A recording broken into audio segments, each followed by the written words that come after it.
Halo Sobat Lelang, jumpa lagi dengan saya Neo Desanta dalam Bincang Cerita Lelang. Bincang-bincang santai dan lugas seputar lelang dengan narasumber terpercaya.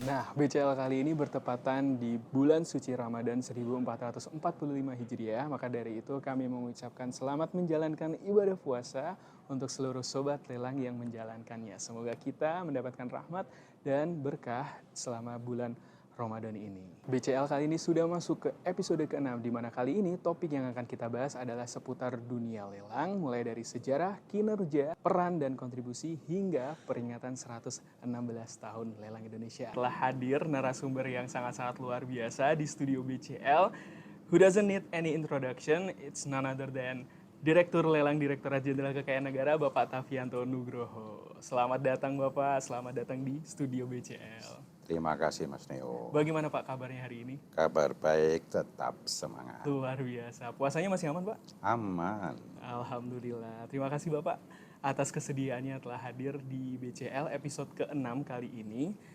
Di mana kami semua juga tahu bahwasanya di tengah-tengah kesibukan Bapak mau hadir, berkenan hadir untuk berbincang-bincang secara santai mengenai sejarah lelang, kinerja lelang, hingga peringatan 116 tahun lelang. Oke, langsung saja ya Pak ya. Sebagaimana kita ketahui, lelang ini kan sudah hadir selama kurang lebih 116 tahun. Boleh diceritakan Pak, kiprah lelang itu di Indonesia di awal-awal itu seperti apa? 116 ya. Jadi lelang di Indonesia sejak zaman Hindia Belanda ya, sejak ada peraturan lelang. Nah, peraturan lelang itu adalah terjemahan terminologi dari Venue Reglement. Nah, sebenarnya itu adalah nama dari undang-undang lelang. Kenapa? Pada waktu Hindia Belanda belum ada Volksstraat, produk hukum tertinggi adalah reglement. Makanya Venue Reglement adalah undang-undang lelang. Makanya harusnya sampai sekarang kita harus berani menyebut, memastikan bahwa undang-undang lelang adalah Venue Reglement itu. Ya. Dan sejak itu di Hindia Belanda utamanya itu digunakan untuk kalau ada pejabat mutasi lah, barang-barang kan zaman dulu kan susah, nggak seperti sekarang. Nah, itu biasanya ditinggal, diserahkan kepada pejabat lelang dan dilelang. Ya, seperti itu yang kejadian saat itu. Kalau terus kemudian bergerak mulai zaman Hindia Belanda, zaman perang kemerdekaan kan ujang ganjing ya, mungkin nggak begitu banyak transaksi, sejarah nggak begitu tercatat. Yang jelas sejak 1959 ya, Sobat Lelang, 1959 sejak ada Undang-Undang Penagihan Pajak, disitulah mulai kiprah lembaga lelang melalui kantor lelang negara, unit lelang negara saat itu melaksanakan eksekusi terkait wajib pajak yang menunggak. Nah, disitulah pada saat kita dilakukan ada 12 KLN kalau nggak salah di sana ya, yang saya eselon 4 di Ditjen Pajak, disebut sebagai kantor lelang negara. Nah, oleh karena itu menjadi penting sejarah itu adalah bahwa pejabat lelang yang tadi ya di kantor lelang tadi yang ada 12 kantor kan tidak bisa mengcover seluruh wilayah Hindia Belanda. Oleh karena itu ada pejabat lelang kelas 2 ya. Ya kelas 1-nya ada di kantor lelang negara, kelas 2 ada di tunjuk oleh pemerintah Hindia Belanda, ditunjuk oleh Kementerian Keuangan Negara, yaitu notaris, PPAT, pejabat Pemda, ya, ada bupati, ada wali kota, dan pejabat-pejabat lain yang ditunjuk secara khusus untuk wilayah tidak di-cover oleh kantor lelang negara. Disitulah pejabat lelang kelas 2 berada. Oh, jadi ibaratnya seperti perpanjangan tangannya ya Pak ya? Karena kan nggak efisien kalau di lokasi kantor lelang negara yang ada hanya di Palembang, Banda Aceh, Makassar, Surabaya itu melayani cakupan yang lebih luas. Sehingga agar lebih efisien, pejabat-pejabat di wilayah-wilayah yang di luar jangkauan kantor lelang negara dilakukan pejabat lelang kelas 2. Agak berbeda loh ya. Di tahun 94, 96 mulai loh pejabat lelang kelas 2 dengan konsep pre-eventing, yaitu pure swasta. Jadi tidak lagi pejabat lelang negara yang pejabat berstatus ASN yang ada di KPKNL.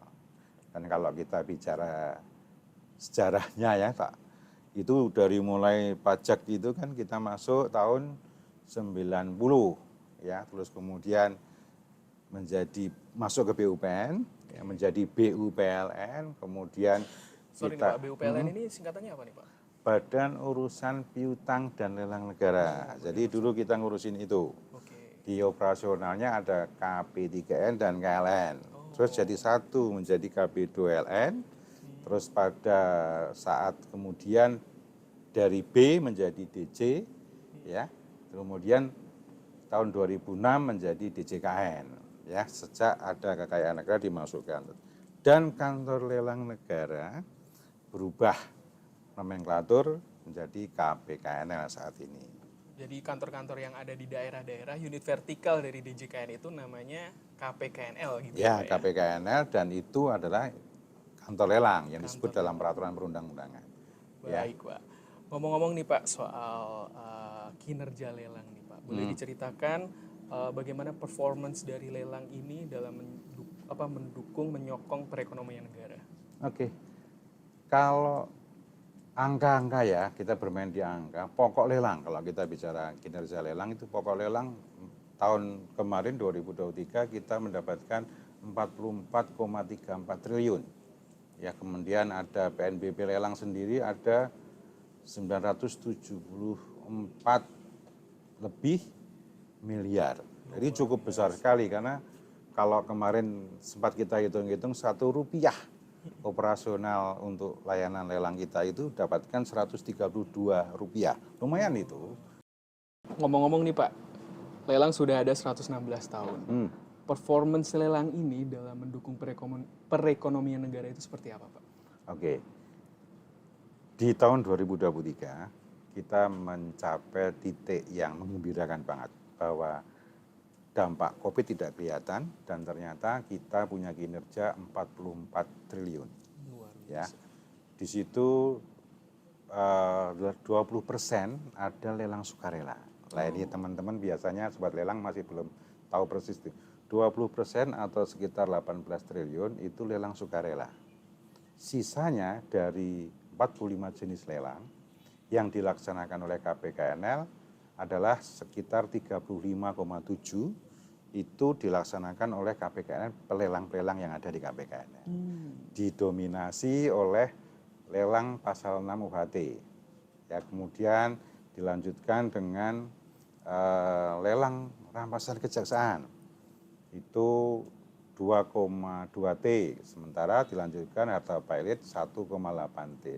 Tetapi jenis-jenis lelang tadi memang cukup beragam, ya. Tolong dicermati, 45 jenis, ya. Tetapi memang 10 jenis yang sering dilayani oleh kawan-kawan adalah pasal 6, harta pilot, BMN, BMD, ya, kemudian rampasan, pengadilan, ya.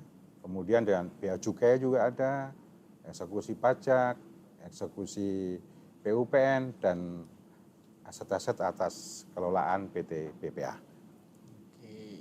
Tadi kita sudah bicara soal performance, sekarang peran dan kontribusinya Pak terhadap perekonomian negara ini.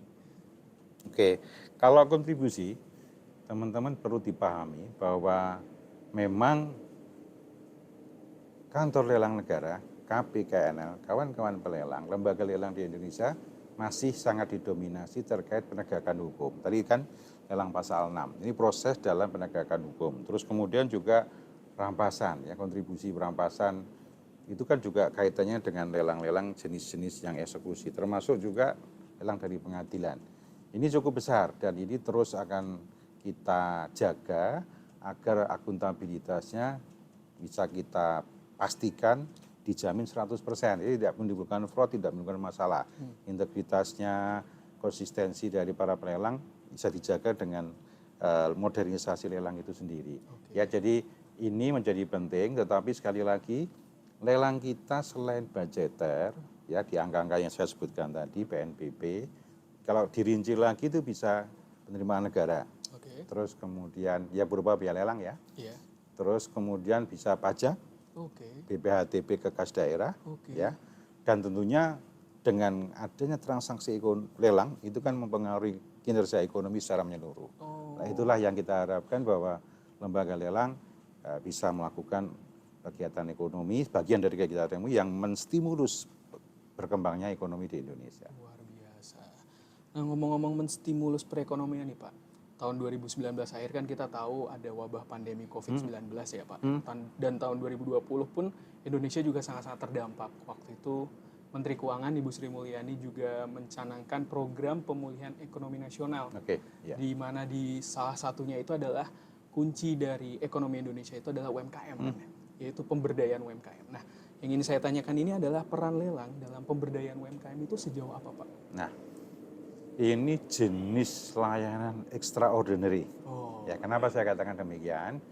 Memang itu seperti perintah dari pimpinan ya, dari Kementerian Keuangan, dari Bu Menteri maupun Pak Wamen, bahwa kita harus mengambil peran untuk memulihkan ekonomi karena COVID. Sehingga kawan-kawan KPKNL itu melakukan kegiatan extraordinary. Kenapa? Penjual yang UMKM tadi, kita ajak mereka masuk ke komunitas digital. Ya supaya paham tentang digital. Kita bantu membuat leaflet, membuat publikasinya, ya sampai kantor kita juga untuk display. Wah. Ya ini kita lakukan di sana memang niatnya untuk supaya mereka lebih mudah. Jadi kita dampingi mereka membuat promosi ya supaya semua yang kita harapkan itu bisa masuk sama platformnya lelang.go.id, itu pun kita kasih window khusus untuk UMKM. Jadi pelaku UMKM ini bisa lelang di lelang.go.id. Ya. Begitu ya Pak? Jadi nanti orang kalau mau lihat barang-barang UMKM bisa di sana. Nah, ada insentif yang kita beri mereka. Kalau lelang-lelang semua yang di pemerintah, di KPKNL, pasti ada biaya lelangnya. Kalau penjual UMKM 0%. 0%. Jadi sama sekali tidak ada ya, bagi penjualnya.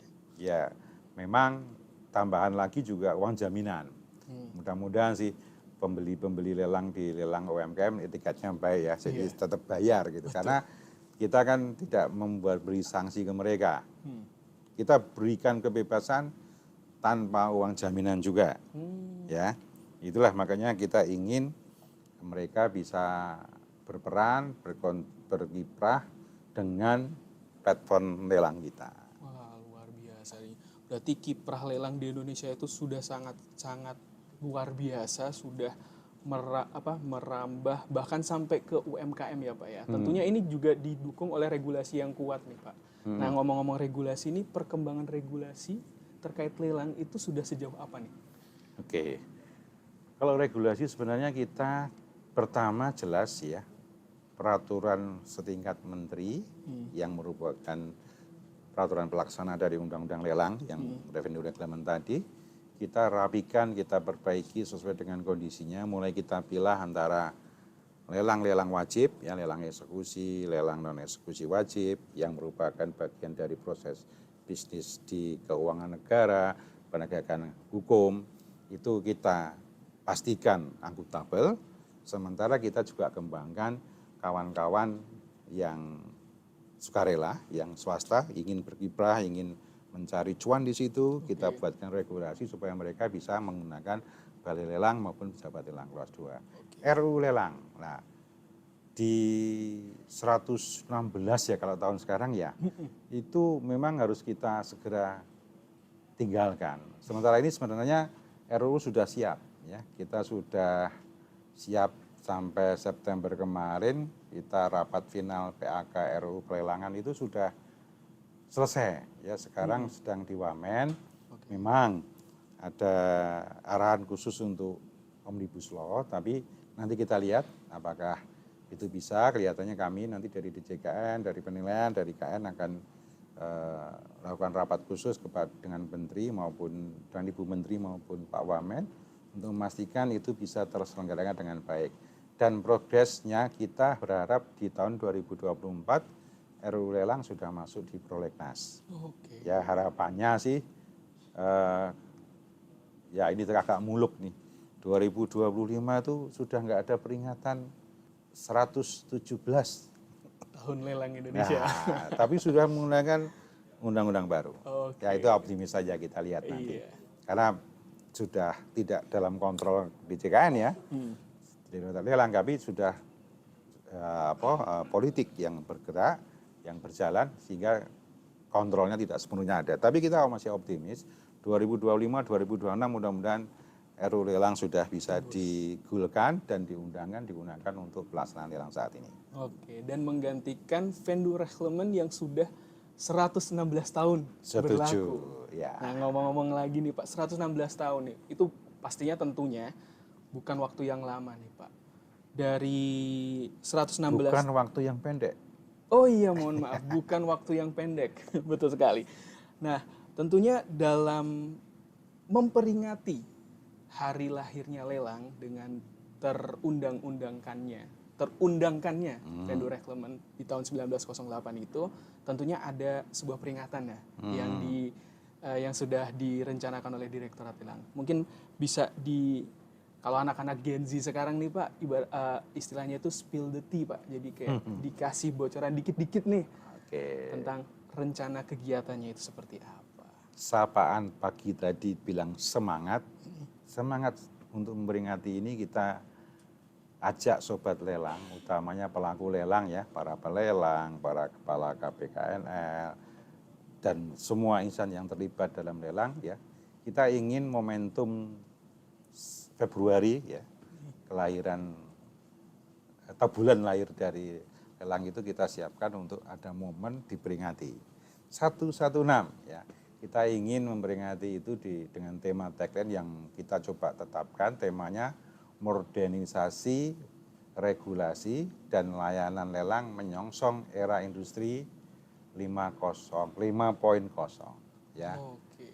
Jadi kita coba memastikan bahwa regulasi kita menjamin bahwa akuntabilitas proses bisnisnya oke, tetapi pihak swasta yang berorientasi profit dia bisa menggunakan lembaga lelang untuk mencari profit secara fair. Nah, itulah makanya kita ingin di sana.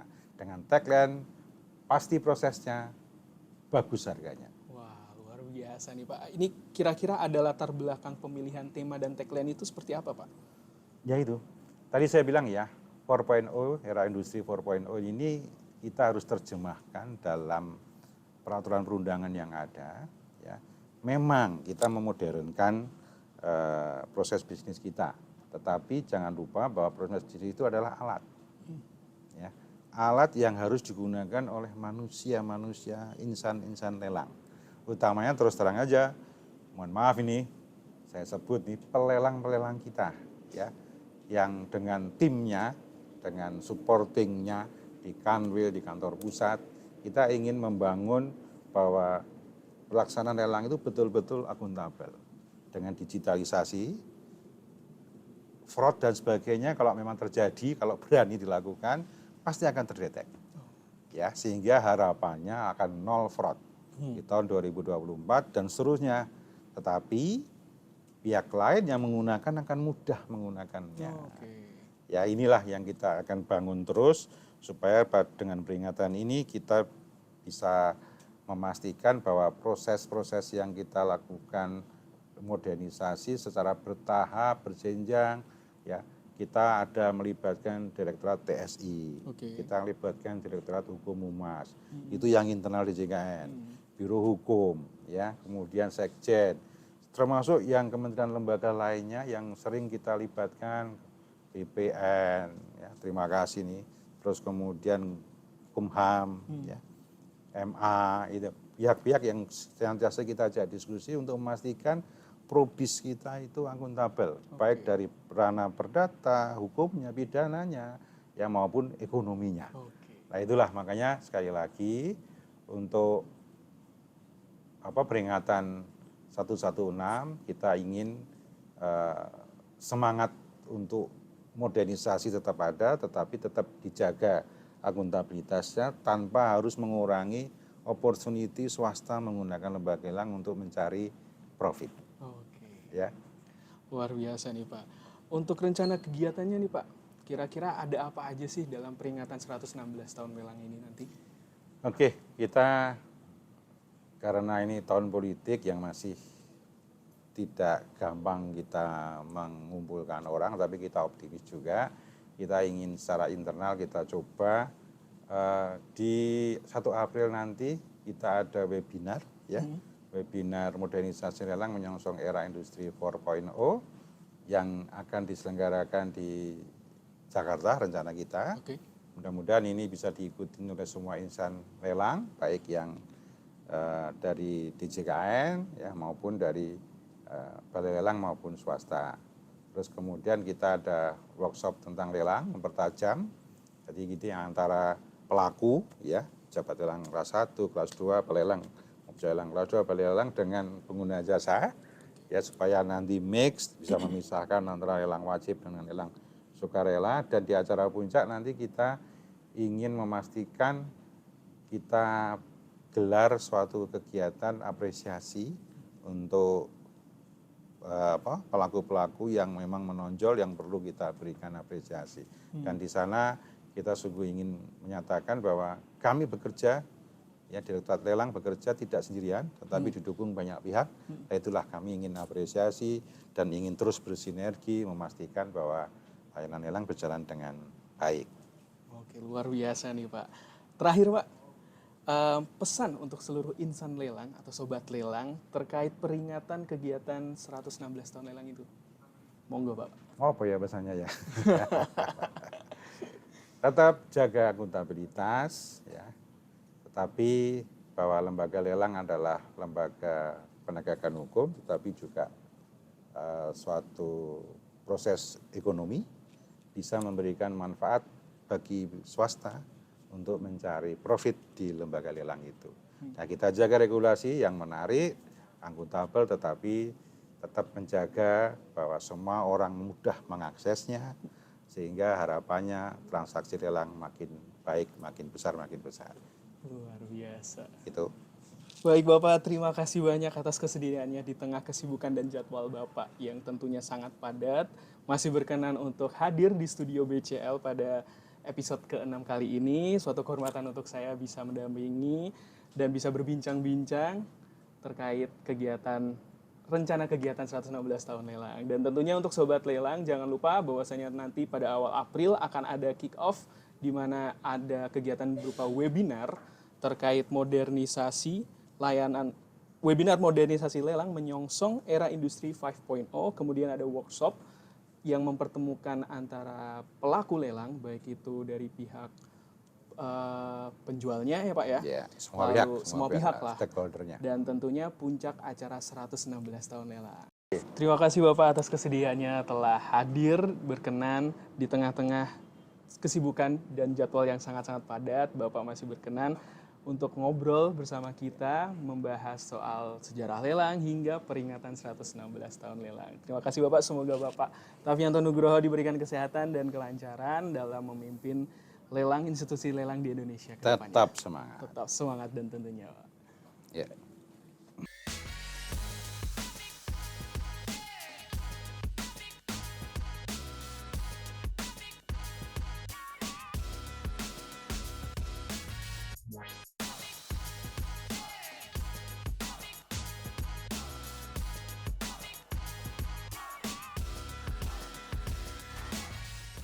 Ikan BCL, bincang cerita lelang hanya di channel YouTube Direktorat Lelang DJKN.